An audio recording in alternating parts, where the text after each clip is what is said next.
Ne, negalima. Negalima. Dar pasakyti. Aš noriu pasakyti jums štai ką, kadangi vis dėlto su nauja valdžia reikėtų ne nuo piketų pradėti, o nuo dialogo. Man labai gaila, kad jūs tai pradedat.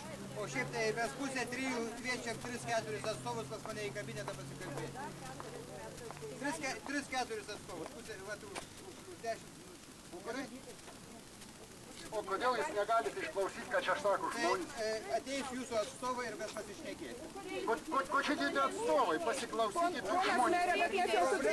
Problemą mes labai puikiai žinome. O tai kodėl nesprendžiam tos problemas? Šitą problemą brendo ne metai ir ne du. O jeigu jūs galvojate, kad naujoji valdžia ją gali spręsti per 3 dienas, tai aš manau sakau, šitoj vietoj diskutuosim su pedagogų visuomenė, Kiek dar metų su diskutuosim? bendruomenė ir priimsim patį geriausią. Kiek dar metų Todėl mes prašome 3-4 atstovus, prašome. Meras tos pačios partijos, šiandien nauja valdžia. 3-4 atstovai, tai vėl tas pats dalykas. Taip. Jeigu jūs, gerbėmiai, jeigu jūs netenkina, jūsų yra reikalas. Aš labai aiškiai pasakiau. Prašom.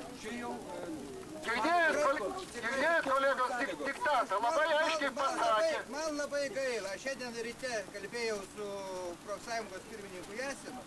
Jis pasakė, kad jie, profsąjunga, nepalaiko šiandien jūsų piketo. Su kokiu profsąjungos pirmininku?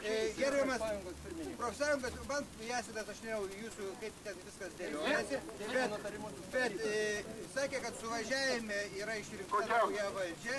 Aš negaliu jūsų ginčuose dalyvauti. Man informavo, kad gerbiamas yra šiuo atveju eilinis pilietis, jisai neatstovauja profsąjungos. Aš tokią informaciją gavau telefonu. Kaip yra iš tikrųjų... Kolegos, viena boba pasakė ir meras įsiklausė.